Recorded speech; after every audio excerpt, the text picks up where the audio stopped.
আপনারা হয়তো জানেন সহদপ্তর সম্পাদক এবং দপ্তর সম্পাদক এই দুটো পদ প্রথমে মেয়েদের জন্য নির্ধারিত ছিল না, শুধুমাত্র ছেলেদের জন্যই সংরক্ষিত ছিল।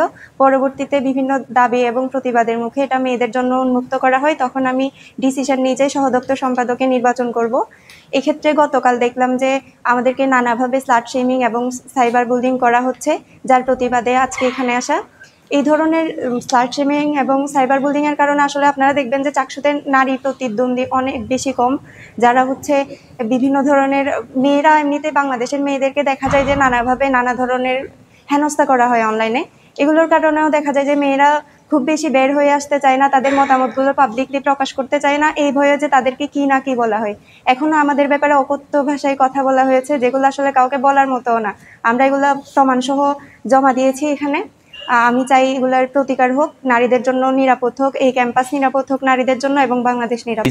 বসুন্ধরা টিস্যু, অসত্যতার বিরুদ্ধে এক বিন্দুও ছাড় নয়। থেকে যে পোস্টগুলো করেছেন সেখানে দেখা গেছে বিভিন্ন পরিচিত অপরিচিত আইডি থেকে তাদেরকে বিভিন্ন ধরনের নোংরা এবং বাজে ভাষায় কমেন্ট করা হচ্ছে এবং তাদেরকে এমন এমন অকথ্য ভাষা সেখানে ব্যবহার করছে যেগুলো আসলে মুখে বলার মতো না। আমরা আজকে নির্বাচন কমিশনারের কাছে এসেছি, এখানে এই সাইবার বুলিংয়ের যে প্রতিকার করার জন্য যিনি নির্দিষ্টভাবে দায়িত্বে আছেন তার কনসার্ন নিয়ে আমরা এখানে এসেছি। উনি আজকে উপস্থিত ছিলেন না। আমরা অভিযোগপত্রগুলো জমা দিয়েছি এবং তারা আমাদেরকে আশ্বস্ত করেছেন এগুলোর ব্যাপারে তারা যত শীঘ্রই সম্ভব এটার প্রতিকার করবেন।